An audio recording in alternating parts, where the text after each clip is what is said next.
ನಮಸ್ಕಾರ ಆತ್ಮೀಯ ಸ್ನೇಹಿತರೆ, ನಿಮ್ಮದೇ ಆದ YouTube channel study with Rajkumar YouTube ಚಾನಲ್ಗೆ ಸ್ವಾಗತ. ಇವತ್ತು ನಾವು ನಾಳೆ ನಡೆಯುವಂತಹ ಕನ್ನಡ 9ನೇ ತರಗತಿಯ 2ನೇ ಸಂಕಲಾತ್ಮಕ ಪರೀಕ್ಷೆಯ ಮಾದರಿ ಪತ್ರಿಕೆಯನ್ನು ನೋಡ್ತಾ ಹೋಗೋಣ. ಇಲ್ಲಿ 1ನೇ ಪ್ರಶ್ನೆ, ಹುಲಿಗೋಲು ಪದದಲ್ಲಿ ಆಗಿರುವ ಸಂಧಿ ಯಾವುದು ಅಂತ ಕೇಳಿದಾರೆ. ಆಮೇಲೆ ಸಮಾಸದ ಬಗ್ಗೆ ಕೇಳ್ತಾರೆ. ಆಮೇಲೆ ನಿಮಗೆ ವಿಭಕ್ತಿ ಪ್ರತ್ಯಯ ಬಗ್ಗೆ ಪ್ರಶ್ನೆನ ಕೇಳಿದ್ದಾರೆ. ಇಲ್ಲಿ ಸಂಧಿಯ ಬಗ್ಗೆ ಕೂಡ ಕೇಳಿದ್ದಾರೆ. ಆಮೇಲೆ ವಾಕ್ಯ ಕಾಲರೂಪಕ್ಕೆ ಉದಾಹರಣೆ ಅಂತ ಕೇಳಿದ್ದಾರೆ, ಒಂದು ವಾಕ್ಯವನ್ನು ಕೊಟ್ಟು. ಆಮೇಲೆ ಜಯವಾಗಲಿ ಪದವು ಈ ಕ್ರಿಯಾ ರೂಪಕ್ಕೆ ಉದಾಹರಣೆಯಾಗಿದೆ ಅಂತ ಕೇಳಿದ್ದಾರೆ. ಇಲ್ಲಿ ನಿಮಗೆ ಕೆಳಗಿನ ಪ್ರಶ್ನೆಗಳಿಗೆ ಮೊದಲೆರಡು ಪದಗಳಿಗೆ ಸಂಬಂಧಿಸಿದಂತೆ 3ನೇ ಪದಕ್ಕೆ ಸರಿಯಾಗಿ ಹೊಂದುವ ಸಂಬಂಧವನ್ನು ಬರ್ರಿ ಅಂತ ಕೇಳ್ತಾರೆ. ಇದು ಖಂಡಿತವಾಗಿ ನಿಮಗೆ 4 ಅಂಕಕ್ಕೆ ಕೇಳ್ತಾರೆ. ಪ್ರತಿಯೊಂದಕ್ಕೂ 1 ಅಂಕ ಇರ್ತದೆ. ಇನ್ನು 1 ಅಂಕದ ಪ್ರಶ್ನೆಯನ್ನು ನೋಡ್ತಾ ಹೋಗೋಣ. ಜೈಪುರದ ಜನರಿಗೆ ಯಾವ ಬಣ್ಣಗಳು ಇಷ್ಟ ಅಂತ ಕೇಳಿದ್ದಾರೆ. ರಾಧಾಕೃಷ್ಣ ಅವರ ಜನ್ಮದಿನವನ್ನು ಯಾವ ಹೆಸರಿನಿಂದ ಆಚರಿಸಲಾಗುತ್ತದೆ. ಡೊಳ್ಳು ಕುಣಿತ ಯಾವ ಸಂಪ್ರದಾಯಕ್ಕೆ ಸೇರಿದ ನೃತ್ಯ ಆಗೈತಿ. ಆಮೇಲೆ ನಂಬಿಯಣ್ಣನ ಪೂರ್ವ ಜನ್ಮದ ಹೆಸರು ಕೇಳಿದಾರೆ. ಮುದ್ದು ಜೋಡಿ ಪಾರಿವಾಳಗಳು ಹೇಗೆ ಬಾಳುತ್ತಿದ್ದಾವೆ ಅಂತ ಕೇಳಿದ್ದಾರೆ. ಪಾರಿವಾಳ ಪದ್ಯದಲ್ಲಿಂದ ಆಮೇಲೆ ಕಡಿದೊಗೆಯಬೇಕಾದ ಪಾಶಗಳನ್ನು ಯಾವುವು ಅಂತ ಕೇಳಿದ್ದಾರೆ. ಪುಟ್ಟ ಹಕ್ಕಿಗೆ ಭೂಮಿಯ ಆಕಾಶದಲ್ಲಿ ಯಾರ ಭಯವಿದೆ ಅಂತ ಕೇಳಿದ್ದಾರೆ.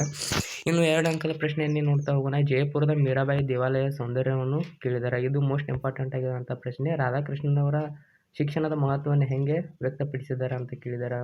ಏನೋ ವೀರಗಾಸೆಯ ಬಗ್ಗೆ ಕೇಳಿದ್ದಾರೆ. ಆಮೇಲೆ ಬಸವಣ್ಣನವರ ಅಭಿಪ್ರಾಯ ಕೇಳಿದ್ದಾರೆ ಶಾಸನಗಳ ಬಗ್ಗೆ. ಪಾರಿವಾಳಗಳ ಆನಂದಕ್ಕೆ ಕಾರಣ ಏನಂತ ಕೇಳಿದ್ದಾರೆ. ಇನ್ನು ಹರಿಶ್ಚಂದ್ರನು ಮುತ್ತಿಗೆ ಸತ್ತಿಗೆಯನ್ನು ಏಕೆ ಕೊಡಲು ಸಾಧ್ಯವಿಲ್ಲ ಅಂತ ಹೇಳ್ತಾನೆ ಅಂತ ಕೇಳಿದ್ದಾರೆ. ಆಮೇಲೆ ಶಬಲೆಯು ಹೇಳಿದಂತೆ ಪೋರ್ಚುಗೀಸರು ಯಾವ ಕಾರಣಗಳಿಗಾಗಿ ಯುದ್ಧಕ್ಕೆ ಸಿದ್ಧರಾಗಿದ್ದರು. ಕವಿ ರತ್ನಾಕರ ವರ್ಣಿಯು ತನ್ನ ಕೃತಿಯನ್ನು ಬೇರೆ ಬೇರೆ ಭಾಷಿಕರು ಹೇಗೆ ಹೊಗಳಬೇಕೆಂದು ಬಯಸುವನು. ಆಮೇಲೆ ದುರ್ಗಪ್ಪನು ಶಂಕರನಿಗೆ ಕುಲದ ಬಗ್ಗೆ ಹೇಳಿದ ನೀತಿ ಮಾತುಗಳನ್ನು ಕೇಳಿದ್ದಾರೆ. ಪಂಡ್ರಿಬಾಯಿ ಅವರ ನಾಟಕದಲ್ಲಿ ಬಣ್ಣ ಹಚ್ಚಲು ಕಾರಣ ಕೇಳಿದ್ದಾರೆ. ಇನ್ನು ಲೇಖಕರು ಮತ್ತು ಕವಿಯ ಪರಿಚಯ ಖಂಡಿತವಾಗಿ ನಿಮಗೆ ಇವಾಗ ಕೇಳ್ತಾರೆ. ಸಾಸಿ ಮರಳಯ್ಯ ಅವ್ರ ಬಗ್ಗೆ ಕೇಳ್ತಾರೆ. ಆಮೇಲೆ ರಾಘವಂಕ ಬಗ್ಗೆ ಕೇಳ್ತಾರೆ. ಖಂಡಿತವಾಗಿ ನಿಮಗೆ 6 ಅಂಕ ಸಿಗ್ತದೆ. ಇನ್ನು ಛಂದಸ್ಸನ್ನು ಕೇಳಿದ್ದಾರೆ. ಛಂದಸ್ಸನ್ನು ಪ್ರಾಕ್ಟೀಸ್ ಮಾಡಿಕೊಂಡು ಹೋಗಬೇಕು. ಆಮೇಲೆ ಅಲಂಕಾರ ನಿಮ್ಮ ಪುಸ್ತಕದಲ್ಲಿನ ಅಲಂಕಾರಗಳನ್ನು ನೋಡಿದರೆ ಸಾಕು, ನೀವು ಖಂಡಿತವಾಗಿ ಅಲಂಕಾರದಲ್ಲಿ 3 ಅಂಕಗಳನ್ನು ಗಳಿಸ್ತಿದ್ರಿ. ಆಮೇಲೆ ಗಾದೆ ಮಾತು, ಇದು ಕೂಡ ತುಂಬ ಈಸಿಯಾಗಿರ್ತದೆ.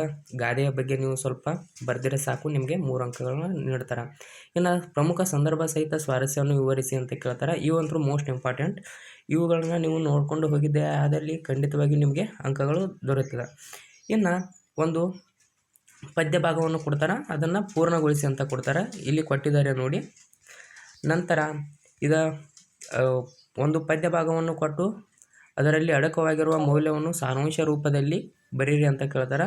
ಇದು ಕೂಡ ಮೋಸ್ಟ್ ಇಂಪಾರ್ಟೆಂಟ್ ಆಗಿರೋದು. ಇನ್ನು 8-10 ವಾಕ್ಯಗಳಲ್ಲಿ ಉತ್ತರಿಸಿ ಅಂದಿದ್ದಾರೆ. ಗುರುಕರ್ಣೆ ಪದ್ಯದ ಸಾರಾಂಶ ಕೇಳಿದ್ದಾರೆ. ಬಿದಿರು ಪದ್ಯದ ಸಾರಾಂಶ ಕೇಳಿದ್ದಾರೆ.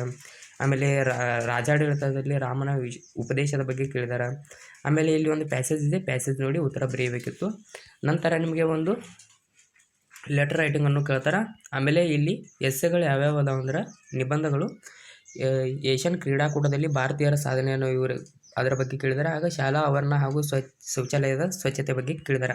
ಖಂಡಿತವಾಗಿ ನೀವು ಇಷ್ಟು ನೋಡ್ಕೊಂಡು ಹೋಗಿದ್ದೆ ಆದಲ್ಲಿ ಖಂಡಿತವಾಗಿ ನೀವು ಹೆಚ್ಚು ಅಂಕಗಳನ್ನು ಗಳಿಸ್ತೀರಿ ಎಂದು ಹೇಳುತ್ತಾ ಇಲ್ಲಿಗೆ ಈ ವಿಡಿಯೋವನ್ನು ಮುಗಿಸ್ತಿದ್ದೇನೆ. ಬಾಯ್ ಬಾಯ್. ಎಲ್ಲರಿಗೂ ಧನ್ಯವಾದಗಳು. ಲೈಕ್ ಮಾಡಿ, ಶೇರ್ ಮಾಡಿ, ಸಬ್ಸ್ಕ್ರೈಬ್ ಮಾಡಿ, ಕಮೆಂಟ್ ಮಾಡಿ ಎಂದು ಹೇಳ್ತಾ ಬಾಯ್ ಬಾಯ್.